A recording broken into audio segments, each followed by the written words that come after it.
the Kshatriyas are very powerful because they have so much fire in their chart. They're natural leaders and they're warriors because they're always victorious in battle. But if the Kshatriyas are not guided by the Brahmanas, then they become exploitive. They arrogate too much power to themselves, and then naturally abuses follow from that. Similarly, the Vaishyas are motivated by profit, and they'll cheat like anything to get a little profit. So unless the Kshatriyas and Vaishyas are taught and regulated by the Brahmanas, they go astray. And the main problem with contemporary society is that the Brahmanas are not in charge. The Brahmanas should be able to regulate the conditions in human society by, again, linking everything with the service of the Lord. That's the Brahmanas' job. It's their function in society to see that everyone else is engaged in devotional service. And if they're not given the facility to do what their function, then the other classes become corrupt, and then we start seeing Varna Shankara.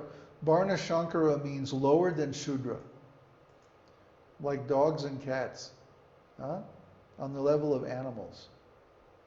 Nowadays, society is filled with people whose consciousness is just like animals. And it's because the Brahmins are not given the authority to correct the other classes of society. This is a terrible disaster, actually, for everyone in human life. Question? In this age of Kali Yuga, there are no Brahmanas, only Shudras. So now Brahmana life is just a reflection. Kalau Shudra Sambhava. In the age of Kali, everyone is born Shudra. Born Shudra. But by approaching a spiritual master, they can acquire Brahminical qualifications. That's the thing. There's a class of men in India called Brahma Bandhu.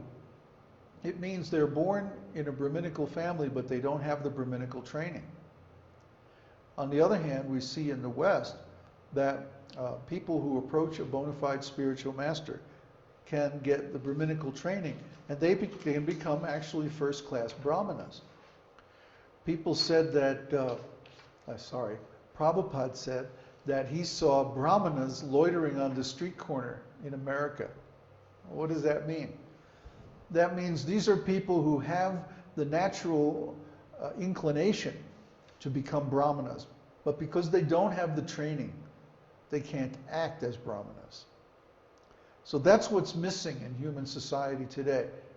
The training to become Brahmanas and the training by Brahmanas of the other classes of society so that they're in line with religious principles, principles of spiritual life. That's what we want to restore. So when we act as astrologers, people are going to come to us for advice.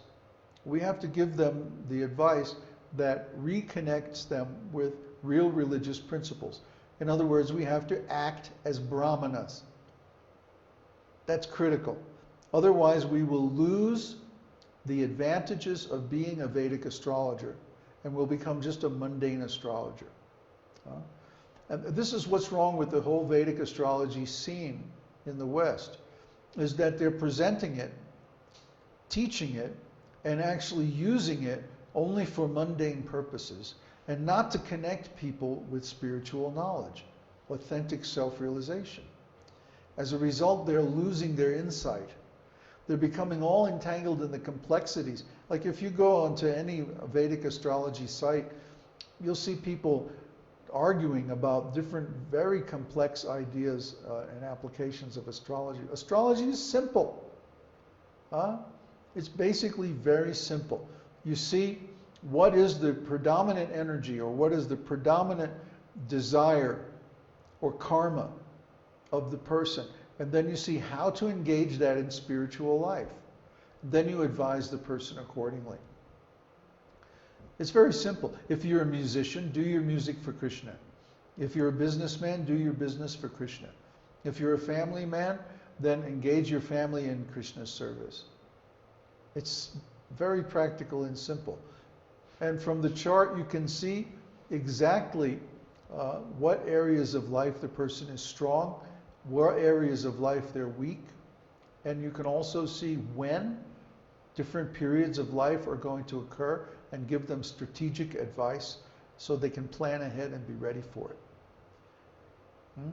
That's the function of the astrologer. If we separate the astrologer from the background of spiritual knowledge and the development of spiritual consciousness, this isn't Vedic astrology anymore. This is mundane astrology. This is like Western astrology. What's the difference? Maybe it's a little more complicated or a little more sophisticated, but it's still mundane astrology. The very strength of Vedic astrology is the fact that it's linked with this powerful Vedic knowledge of how to become self-realized. And if we don't connect the two, then we lose the power. And we also lose the knowledge. And we ourselves can fall down. So it's very dangerous to practice Vedic astrology without a knowledge and skill in engaging people in devotional service, because that's its actual purpose. Without this purpose, it loses its meaning. Remember how we talked about background and foreground, and how the ontology actually determines the meaning of something? Well, this is a good example. If you practice Vedic astrology against the original Vedic background philosophy, then it's very useful and very helpful for people in society. But if you try to practice Vedic astrology outside of that background or outside of that context, it actually becomes a different thing. It actually becomes a tool to help people exploit the material nature. Instead of following Brahma, we're following Shukra. So naturally this becomes a kind of cheating process. And because it's a cheating process, it leads to people falling down. So we don't want to encourage people to fall down. We want to encourage people to get out of the material world. Therefore, we should practice astrology in line with the principles of Vedic philosophy. Then it becomes meaningful and useful and helpful. So, are there any questions? Because I'm about to break off the discussion of this essay.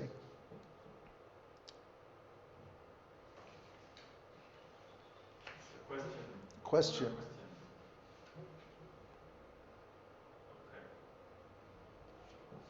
I'm not going to get into discussing all these dashas and all this stuff and karakas. The purpose understood.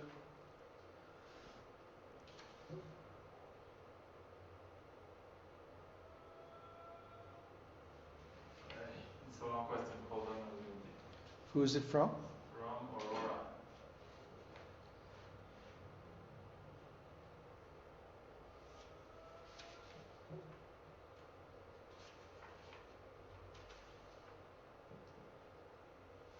Is it possible that we build our own path by making auto predictions using Vedic knowledge like Jyotish?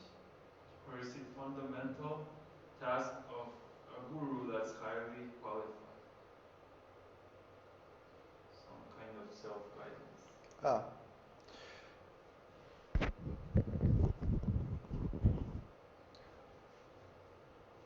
Well, in the beginning, we don't know. And so we have to approach a guru, because the guru is expert and can educate us. But we don't become forever dependent on guru. At some point, we have to establish our own knowledge and approach God directly. Okay? Guru is not meant to enslave people. In the Western conception, religion actually enslaves people. It makes them forever dependent on the religious structure as an intercessor or intermediary between the soul and God. Vedic approach is different. Vedic approach is you go to guru and you get education. Once you get that education, you should be able to apply it on your own, independently. You don't always remain dependent on guru. You become independent. You become wise yourself. You also become guru. We want all of our students to become guru, to become wise, to become knowledgeable, to become strong, and not only apply this knowledge in their own life, but also teach it to others. So that's our desire. We don't want to enslave anyone. We don't want to make anyone dependent on us. We want to give them this knowledge so that they can go off and practice it on their own. So that's why we're giving this knowledge freely. If we wanted to make people dependent on us, then we keep it secret. But no, we're making so many courses so that you can learn astrology and apply it in your own life. And then you can have the benefit of applying this knowledge and using it to make your own path very clear. So is that